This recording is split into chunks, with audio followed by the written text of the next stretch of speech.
హిందూ బంధువులందరికీ జై శ్రీరామ్. ఒక్కసారి వీడియో చూడండి. వీళ్ళు ఏం చేస్తున్నారు అన్నది ఒక్కసారి ఆలోచించిరా.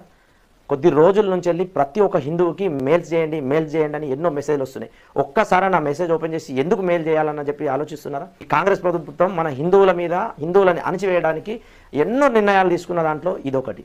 ఈ నిర్ణయాన్ని మనం ఈరోజు మన నరేంద్ర మోడీ ప్రభుత్వం దాన్ని సవరణ చేయడానికి చేస్తున్నటువంటి ప్రయత్నమే ఈ యొక్క వక్ఫ్ బోర్డు చట్టాన్ని మార్చే ప్రయత్నం. వాళ్ళు ఏకమై దీన్ని విరోధిస్తున్నారు. ఒక హిందూ అనేటోడు మాత్రం పండుకొని సబ్సిడీల కోసం 200 కోసం 2000 కోసం రుణమాఫీల కోసం మనం ఏం చేస్తున్నాం?